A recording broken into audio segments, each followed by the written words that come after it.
laboring with pickaxes and sieves. Most of them were up to their waists in muddy brown water. Some looked to be about the size of grammar school kids, and as far as I could tell, that's what they were. I kept thinking about the Kanye West song, Diamonds from Sierra Leone, hearing the rap lyrics in my head. Damon used to listen to the tune a lot, and I wondered now if he or his friends ever considered the true meaning of the words. Security up top was surprisingly light at the mine. Dozens of stragglers hung around the perimeter, working deals or just watching, like me. "You a journalist?" someone asked from behind. "What you doing here?" I turned around to find 3 older men staring hard at me. All 3 were war amputees. They were probably not soldiers, but some of the thousands of civilians who had suffered a kind of trademark brutality during Sierra Leone's 10-year conflict, largely over control of the diamond industry. Diamonds had already done to this country the kind of thing that oil was poised to do to Nigeria. There was no harsher reminder of that fact than the men standing in front of me right now. "Journalist?" I said. "No, but I would like to speak with someone down there in the field. One of the workers. Do any of you know who's in charge?" One of them pointed with the rounded stub of an elbow. "Tejan. He won't talk to journalist," said one of the others. Both of that man's shirt sleeves hung empty at his sides. "I'm not a journalist," I repeated. "You don't matter nothing to Tejan. You American, you journalist." Given the kind of press coverage I'd seen about these mines, the sensitivity was almost understandable. "Is there anyone down there who will speak to me?" I asked. "One of the workers? You know any of these men? You have friends down there?" "Maybe tonight at the hall in town," said the first man who'd spoken to me. "After the keg comes round, tongues loosen up." "The town hall? Where would that be?" "I can show you," said the most talkative of the amputees. I looked at him, and as he held my stare, I wondered how it was that paranoia hadn't eaten this part of Africa alive. And then I decided to trust him. "I'm Alex. What's your name?" We shook left hands. "I am Moses." I had to smile at that, and thought of Nana. She would have smiled too and patted him on the back. "Show me the way, Moses." Chapter 55. I was on the job now, definitely working the case I had come here to solve. The walk into town took about an hour. Moses told me a lot on the way, though he said he'd never heard of the tiger. Could I believe him about that? I couldn't be sure. Diamond trading for oil, gas, weapons, drugs, and any number of illicit goods was no secret around here. Moses knew that it went on the same way everyone knew that it went on. He'd been a diamond miner himself as a teenager, and in his 20s, until the Civil War. "Now they call us Sansan boys." I assumed he meant those who could no longer do the work, like him. At first I was surprised at the man's apparent openness. Some of his stories seemed too personal to share with a stranger, especially one who might be an American journalist, or maybe even CIA.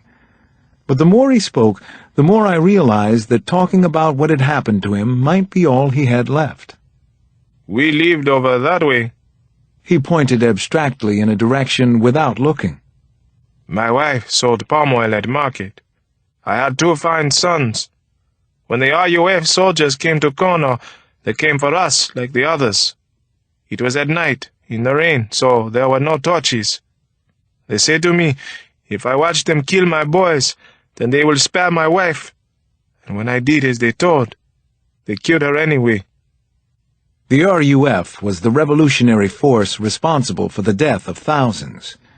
He was devastatingly matter-of-fact about it. A terrible family massacre, not unlike the ones in Washington, I thought. "And you lived," I said. "Yes. They put me on a table and held me down. They asked if I want short or long sleeves for after the war. Then they cut my arm, here." He pointed, though of course it was obvious what had happened. They were to cut the other arm, but then an explosion came from the next house. I don't know what happened after that. I fell unconscious, and when I woke up, RUF soldiers were gone, and my wife too. They left my murdered sons. I wanted to die, but I did not. It was not yet my time. Moses, why do you stay here now? Isn't there anywhere else for you to go? There is nowhere else for me. Here at least sometimes there is work. I have my friends, other Sansan boys. He smiled at that revelation for some reason. This is my home. We had walked all the way into town by now. Koidu was a sprawling village of dirt roads and low buildings, still recovering from the war 6 years ago. I saw a half-finished hospital as we walked, and a mosque in decent shape, but other than that I found mostly abandoned buildings, burned-out husks of small homes, everywhere I looked. When I offered Moses money for his trouble, he said he didn't want it, and I knew not to force it on him. You tell the story I've told you. Tell it to America. Still, there are rebels who would like to kill all of us from the war. They want to make it so no one can see what they did. He held up what was left of his arm. So maybe you tell people in America, and they tell people, and people will know. I will, Moses, I promised. I'll tell people in America, and see what happens. Chapter 56. The hall in town was named incongruously Modern Serenity.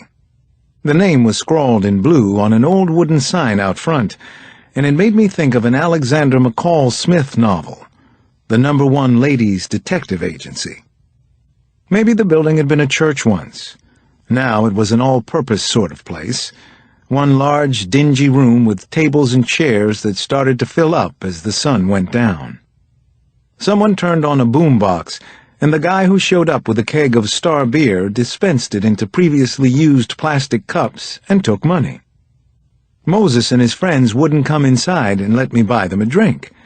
They said they'd be kicked out if they couldn't pay for their own beer. Instead, Moses told me, he'd hang out with some other men around an open fire, singing and talking, not far from the hall, and he pointed in the direction where he'd be. I spent the next few hours casually asking around and mostly getting nowhere. Even the few people who would talk to me about mining shut up as soon as I moved my questions anywhere else, such as to the subject of the illegal diamond trade. Twice I noticed men in camos and flip-flops licking their palms. Diamonds for sale, they were saying. You need only swallow them to get them out of the country. Both of them stopped and spoke with me, but just long enough to figure out I wasn't selling or buying. I was starting to think this night might be a washout when a teenage kid came over and stood next to me against the wall.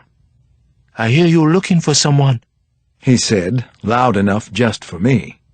Buster Rhymes was doing his thing on the boombox at high volume. Who do you hear I'm looking for? He's already gone, mister. Left the country. But I can't tell you where he is. The tiger? I looked down at the kid. He was maybe 5'9", muscled and cocky-looking. Younger than I'd first thought, too. 16 or 17, maybe. Barely older than Damon. Like a lot of teenagers I'd seen on the continent, he wore an NBA jersey. His was a Houston Rockets jersey, an American basketball team that had once featured an excellent player from Nigeria named Hakeem Olajuwon. "And who are you?" I asked the boy. You want to know more about anything, it's $100 American. I'll be outside. It's dangerous to talk in here. Too many eyes and ears. Outside, mister. We talk out there. $100. He pushed off from the wall and pimp-strutted toward the front door, which was wide open to the street. I watched him drain his cup of beer, drop it on a table, and leave the hall. I had no intention of letting him get away, but I wasn't going to walk outside the way he wanted me to either. It was his accent that told me what I needed to know. Not Sierra Leonean. Yoruba. The boy was from Nigeria.